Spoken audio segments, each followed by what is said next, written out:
नमस्कार दोस्तों, लीगल 24/7 में आप सभी का बहुत बहुत स्वागत है। दोस्तों अभी हम आज हम जिस वीडियो के बारे में बात करेंगे उससे पहले मैं ये बता दूं कि अगर आप इंस्टाग्राम पर हैं तो इंस्टाग्राम पर ये हमारा पेज है लीगल 24/7, इसको फॉलो करना मत भूलिएगा। इस पर हम लीगल मीम्स जो आप काफ़ी रिलेट करेंगे, इस तरह के मीम्स और नई लेटेस्ट पोस्ट लीगल शॉर्ट्स वगैरह जो है जिसको हम रील्स बोल सकते हैं वो डालते रहते हैं। साथ ही साथ हमारे फेसबुक पेज को भी आप लाइक और फॉलो करना मत भूलिएगा। ये हमारा यूट्यूब चैनल है। यूट्यूब चैनल अगर आप ये वीडियो यूट्यूब चैनल पर देख रहे हैं तो यूट्यूब चैनल पर भी हमारे वीडियोस को लाइक और उन पर कमेंट, साथ ही चैनल को सब्सक्राइब करना मत भूलिएगा। तो चलिए शुरू करते हैं बहुत ज़्यादा ना देर करते हुए और ये जानने की कोशिश करते हैं कि आखिर जो बेटियाँ होती हैं उनको पिता की संपत्ति में हिस्सा क्यों नहीं मिलता और उनका क्या अधिकार है और क्या है आखिर प्रावधान जिसके तहत बेटियों को जो है पिता की संपत्ति में अधिकार मिल सकता है। दोस्तों बेटियों को संपत्ति में हिस्सों को लेकर हमेशा से विवाद रहा है। ये भ्रामक मुद्दा भी रहा है कि बेटी का संपत्ति में कितना अधिकार मिलता है और कितना नहीं, अक्सर बहस होती रहती है। कहीं लोग कहते हैं कि बेटी को बेटे से कम अधिकार है, तो कहीं कहा जाता है कि बेटी को कुछ अधिकार नहीं है और कहीं कहा जाता है बेटी को समानता के अधिकार हैं या नहीं है। समाज में अलग अलग तरह की भ्रांतियाँ हैं जो बेटियों की पिता की संपत्ति में हिस्से को लेकर चली आ रही है। इसकी प्रमुख वजह कानून की जानकारी नहीं होना है। तो हम आज इस वीडियो में उसी कानून की जानकारी को आपको बताएंगे। साथ ही साथ ये भी बताएंगे कि कैसे कोई बेटी को पिता की संपत्ति में अधिकार नहीं मिलता और कैसे वो अपने पिता की संपत्ति में अधिकार ले सकती है। दोस्तों वर्तमान में भारत की बेटियों में संपत्ति में कितना अधिकार है और कब बेटियों को पिता की संपत्ति में हिस्सा नहीं मिलता, इसके संबंध में स्पष्ट कोई कानून तो नहीं है। कहीं कोई भी भ्रम जैसी स्थिति नहीं है। आज की तारीख में सब कुछ स्पष्ट हो चुका है। माफ़ करिएगा, कानून स्पष्ट है कि बेटे को पिता की संपत्ति में अधिकार मिलना है नहीं मिलना, इसके लिए कानून बिल्कुल क्लियर है। तो दोस्तों हमारे देश में संपत्ति के विभाजन को लेकर अलग अलग कानून हैं।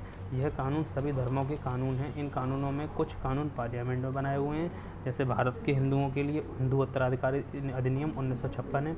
मुसलमानों के लिए उनके पर्सनल लॉ हैं। साथ ही साथ ईसाइयों के लिए अलग कानून है। इन्हीं कानून के साथ कुछ ऐसा कानून है जो सभी धर्मों पर एक जैसे लागू होते हैं, जैसे भारतीय उत्तराधिकारी अधिनियम जो 1925 में बनाया गया था। यह कानून सभी भारतीयों पर धर्मनिरपेक्ष रूप से लागू होता है। इसके लिए यहाँ तो आप हिंदू हो या मुस्लिम हो, सिख, ईसाई हो, कोई भी हो, उस पर डिपेंड नहीं करता। न्यायालय इस अधिनियम की सहायता अनेक मामलों में लेती है। इन सभी कानूनों में से किसी व्यक्ति के संपत्ति में अधिकार तय होते हैं, पर यह ध्यान देना चाहिए कि कोई भी ऐसा कानून जो संविधान में दिए गए मूल अधिकारों से विपरीत जाता हो तब उस कानून को न्यायालय द्वारा नहीं माना जाता, क्योंकि न्यायालय का ऐसा मानना होता है कि किसी भी ऐसे कानून को नहीं माना जाए जो मूल अधिकारों के विपरीत जाता हो। भारत में अगर मोटे तौर पर देखें तो संपत्ति दो प्रकार की होती है। एक वह संपत्ति जो व्यक्ति ने स्वयं अर्जित की होती है और दूसरी वह संपत्ति जो किसी भी व्यक्ति की पैतृक संपत्ति होती है। अब पैतृक संपत्ति किसे कहते हैं? पैतृक संपत्ति वो होती है जो पीढ़ी दर पीढ़ी चली आ रही है। आमतौर पे शहरी अमीर लोगों के पास ऐसी पैतृक संपत्ति होती है जो किसी एक ही स्थान पर अनेकों वर्ष से रहते आ रहे हैं। ऐसी संपत्ति हालांकि आज के समय में बहुत कम है, फिर भी इसके पक्ष को हमको लेकर चलना चाहिए, क्योंकि ऐसी जो संपत्ति है वो आज बहुत मौजूद है। दोस्तों अब स्वयं द्वारा अर्जित संपत्ति एक साधारण विषय है। कोई भी व्यक्ति ऐसी संपत्ति जो किसी व्यक्ति ने स्वयं से अर्जित की हो और उसे स्वयं द्वारा अर्जित संपत्ति कहा जाता है। स्वयं द्वारा अर्जित संपत्ति भले ही किसी व्यक्ति ने खरीदी हो, उसे दान में मिली हो या फिर उससे किसी व्यक्ति के हक त्याग करने के परिणाम के स्वरूप मिली हो, किसी पुरस्कार में मिली हो, ये सभी संपत्तियाँ स्वयं अर्जित संपत्तियों में आती है। सारी कहानी इन दो संपत्तियों के बीच चलती है, पैतृक संपत्ति और स्वयं अर्जित संपत्ति। जब भी कोई व्यक्ति स्वयं संपत्ति अर्जित करता है तब उस व्यक्ति के पास अनन्य अधिकार होते हैं कि वे अपनी संपत्ति के संबंध में कोई फैसला लेना चाहे या नहीं लेना चाहे। इसका उल्लेख भारतीय उत्तराधिकारी अधिनियम संपत्ति अंतरण अधिनियम में मिलता है।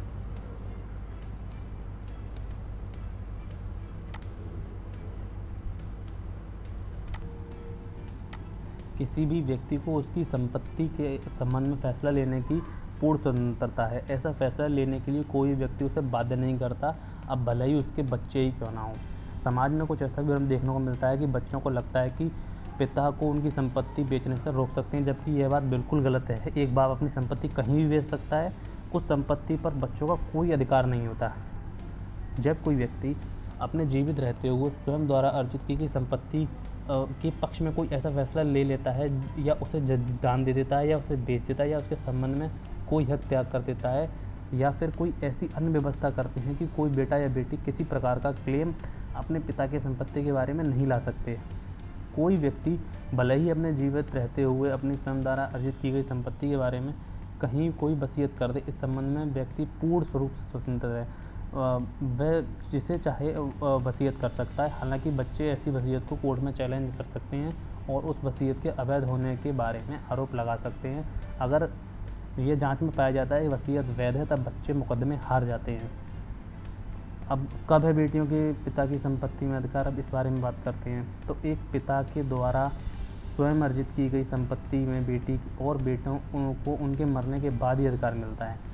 ऐसा व्यक्ति बगैर कोई फैसला लिए हो मर जाता है, तब अगर किसी व्यक्ति ने कोई फैसला कर दिया हो है, ऐसी स्थिति में बेटा और बेटियों के अधिकार हैं ही नहीं। अगर कोई व्यक्ति बगैर फैसला लिए मर जाता है, तब बेटे और बेटियों को अधिकार मिल जाता है। हिंदुओं के मामले में हिंदू उत्तराधिकारी अधिनियम लागू हो जाता है और मुसलमानों के मामले में मुस्लिम पर्सनल लॉ लागू हो जाते हैं। हिंदू उत्तराधिकारी अधिनियम 1956 में बेटे और बेटी को बराबर का अधिकारी माना है। कोई भी संपत्ति में जितना अधिकार बेटे को मिला है उतना ही बेटी को मिलता है। बेटा यह पक्ष नहीं ले सकता कि बेटी की शादी हो गई है तो उसकी पति की संपत्ति में अधिकार मिल गया है, पर यह कोई बात बेटा नहीं बोल सकता। बेटी स्पष्ट रूप से पिता की द्वारा अर्जित की हुई संपत्ति में दावा कर सकती है अगर उसके पिता ने संपत्ति के बारे में कोई व्यवस्था नहीं की और उनकी मृत्यु हो जाती है।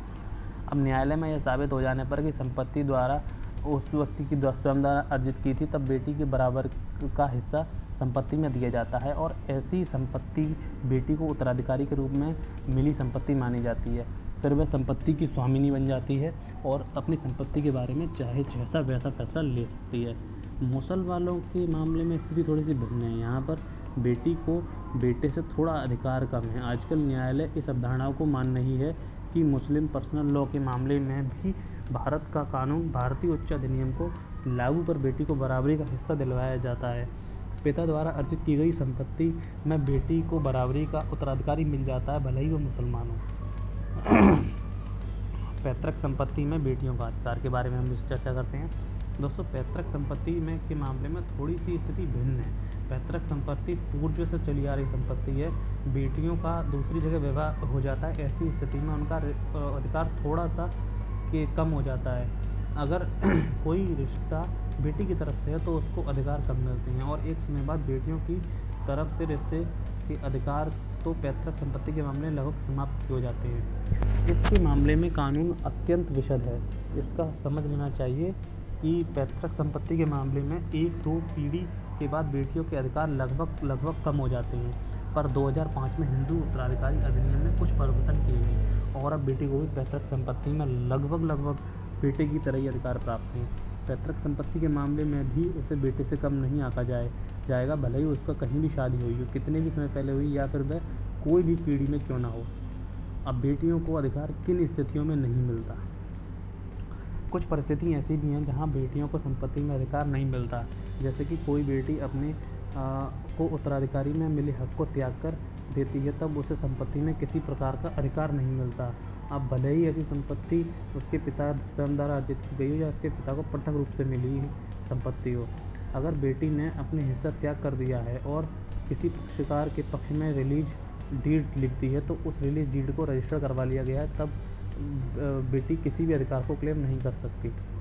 जब बाप बेटे को वसीयत करते, इस स्थिति में क्या होगा दोस्तों? अगर बाप स्वयं द्वारा अर्जित की गई संपत्ति वसीयत बेटों के पक्ष में लिख दे और बेटियों को पूर्ण रूप से खारिज कर दे, ऐसी वसीयत को रजिस्टर करवा लिया जाए, तब बाप के मरने के बाद बेटियों को संपत्ति में किसी भी प्रकार का कोई अधिकार नहीं होता। फिर वे अपनी संपत्ति के संबंध में कोई भी अधिकार की मांग न्यायालय में जाकर नहीं कर सकती, क्योंकि पिता ने उनको बेदखल कर दिया और पिता संपत्ति जो अर्जित की है वो स्वयं अर्जित की थी। इसलिए यहाँ पर यह विशेष रूप से ध्यान देना चाहिए कि पिता स्वयं द्वारा अर्जित संपत्ति के संबंध में तो बेटों को के पक्ष में वसीयत कर सकता है, पर वह कोई भी वसीयत पैतृक संपत्ति के संबंध में नहीं कर सकता, क्योंकि पैतृक संपत्ति उसे पूर्वजों से मिली है। संपत्ति में उसकी बेटी का भी अधिकार है, वह व्यक्ति अपनी बेटी के अधिकार से उसको वंचित नहीं कर सकता। इन सब बातों के बाद ऐसी कुछ बातें चली आ रही हैं, किसी व्यक्ति के कहीं विरोध के बाद भी शादी कर लेने पर संपत्ति में हिस्सा नहीं मिलता, यह बात निराधार है। कोई व्यक्ति किसी व्यक्ति से शादी कर ले तो इसका संपत्ति में अधिकार इस बात समाप्त नहीं हो जाता। कोई व्यक्ति कोई बुरा काम कर ले उससे उसका संपत्ति में अधिकार समाप्त नहीं हो सकता। कोई व्यक्ति किसी अपराध में सम्मिलित रहे तब भी उस व्यक्ति का अधिकार समाप्त नहीं हो जाता। भले ही वह व्यक्ति किसी भी अदालत मामले में दोष सिद्ध कर दे, तब भी उस व्यक्ति का अधिकार किसी संपत्ति में समाप्त नहीं हो जाता। ये सब भ्रांतियाँ हैं जो समाज में चली आ रही हैं। तो दोस्तों, उम्मीद है जो बेटियों के संबंध में जो अधिकार थे वो सारे डाउट्स हैं वो आपको क्लियर हो गए होंगे। अगर अभी भी आपको बेटियों के संपत्ति में लेकर कोई अधिकार को लेकर डाउट है तो उनको कमेंट में टाइप करना मत भूलिए। साथ ही साथ ये हमारा इंस्टाग्राम, साथ ही साथ ये हमारा फेसबुक, यूट्यूब, और अगर आप में से कोई लॉ का स्टूडेंट है या लीगल प्रोफेशन से है और वो लिंक्डइन चलाता है तो हमारे लिंक्डइन का जो पेज है लीगल 24/7 उसको भी जाकर फॉलो कर सकता है, और वहाँ पर भी हम लॉ से रिलेटेड बहुत सारी चीज़ें डालते रहते हैं। तो उम्मीद है दोस्तों आप सभी को वीडियो पसंद आया होगा। चलते हैं, मिलते हैं नेक्स्ट वीडियो में, तब तक के लिए धन्यवाद।